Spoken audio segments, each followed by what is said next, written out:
with this one, I mean, in those days I was much less social, but this album kind of took so long to come together because I was at like a social time in my life, and I wanted to incorporate that. So, you know, the experience that you have going out, and the experiences you have at clubs, and the experiences you have with people should be tied into it. So the Avenue D song was sort of like something we've been working toward for a while because, you know, I like live with her and she's one of my best friends, and we've done so much together, and so... You know, I really, really hate songs that have any kind of a reggae beat. It's just always bugged me, but for some reason this song on the album called Another Book is amazing. I'm not really sure how you did that so that I didn't dislike it, but it's a really great song. What's that about, though?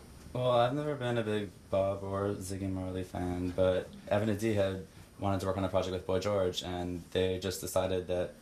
well, Debbie was really influenced by the song Chi Chi Man by T.O.K., which is like a dancehall hit that you hear on the radio, and you don't really know what it means, but if you actually listen to the lyrics, it's all about setting a gay bar on fire, and it's actually like almost all like new dancehall songs. Like a large percentage of them are about stomping on gay people and setting them on fire and killing them and like such matters. But it's just funny that people can dance to it and not even notice because it's sort of coded in that Jamaican patois or whatever. But Boy George was pretty like familiar with all that, and so when Debbie mentioned let's do a Chi Chi Man song, George was all into that, and so Debbie needed a producer and came to me, and I started researching it and going through all that, all the rhythms, and there's like hundreds of rhythms, and every hit song there's 5 different versions, and it's even made its way into hip hop. So now like a lot of the new R&B songs are really just an old reggae song, but like redone. Everyone has their own version. So I say, well, if they all have their version and they can even use it to hate us, why can't we use it to respond to them and say like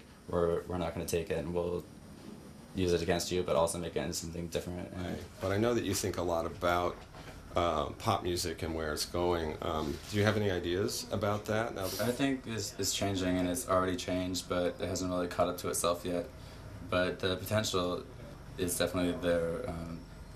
I mean, this kind of album, if you would be impossible in the 60s or the 70s or like almost even the 80s, but you know, anyone can do it at home for nothing basically now, and it's changing because Napster and everything changed the way that we access music. So now if there's any curiosity, before if you were curious about something that was really obscure, you had to seek it out, you had to know someone who had it, you had to travel, you had to like procure it for for massive expenses, or now you can, anything you want is accessible. So you can, I mean, if I'm curious about someone, I can have their entire like oeuvre in 30 minutes, or genres aren't separate anymore, they're all sort of combining, and the best hip-hop is taking from Indian music, is taking from electronic music, and it's all kind of filtering and fusing.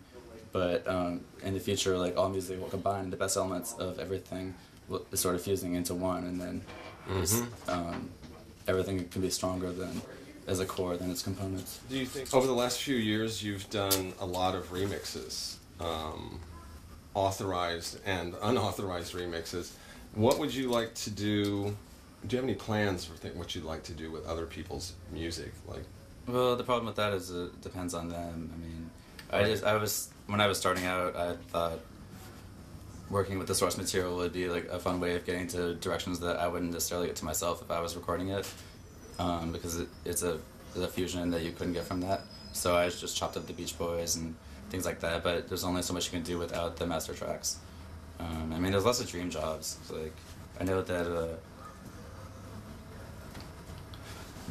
I've read in some like Mojo or some British magazine that Bowie's sitting on like 30 or 40 hours of stuff they did recorded in Berlin that's never been released or looked at, and I'm curious what it is, and I think a dream job would be to have access to those tapes and take them and make it into something, not necessarily like the album it would have been or anything it would have been, but just use that source material and make something totally different, which wouldn't even invalidate what it was, because I wouldn't even be taking whole parts. I would just be using it as a source. It would be like a whole bank. And